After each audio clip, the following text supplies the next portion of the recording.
দেশে খাদ্যপণ্যের বাজারে অস্থিরতা অনেকটা নিয়মিত বিষয়। বিশেষ করে যেসব পণ্য আমদানি করতে হয় সেগুলো নিয়ে বছরের কোনো না কোনো সময় চলতে থাকে নানা আলোচনা সমালোচনা। এবারও এর ব্যতিক্রম হয়নি। হঠাৎ করেই দ্বিগুণ হয়ে গেছে পেঁয়াজের দাম। রাজধানীর একাধিক বাজার ঘুরে দেখা যায় 10 দিন আগের 50 থেকে 60 টাকা কেজির পেঁয়াজ এখন বিক্রি হচ্ছে 110 থেকে 120 টাকায়।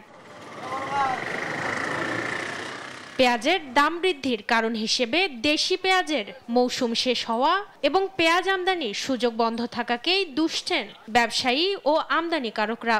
এখন আমাদের স্টকটা একটু সীমিত হয়ে গেছে, আর বাইরের কোনো পেঁয়াজ ঢুকতেছে না। একমাত্র মূলত এই কারণে আমাদের দামটা বাড়তেছে। পেঁয়াজের দাম বাড়ছে, পেঁয়াজ আমদানি নাই, এই কারণে দাম বাড়ছে।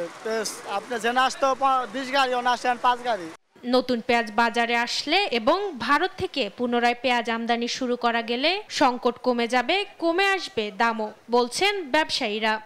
30-32 দিন পরে গোটা বাংলাদেশে যে পেঁয়াজ আমদানি হবে, নতুন পেঁয়াজ, এটার নাম কয় মুড়িকাটা জাত। এটা আমদানি হয়ে গেলেই বাজার সহনীয় পর্যায়ে চলে আসবে। আমদানি তো দেখা গেছে আইপি যদি এখন দেয়, দেখা গেছে ইন্ডিয়ান পেঁয়াজ আইসা পড়বো। ইন্ডিয়ান পেঁয়াজ আসলে দেখা গেছে বাজার 40 থেকে 50 টাকা বাজার আইসা পড়বো। এছাড়াও পণ্য মূল্য নাগালের মধ্যে রাখতে সরকারের যথাযথ তদারকি প্রয়োজন বলেও মনে করছেন ব্যবসায়ীরা।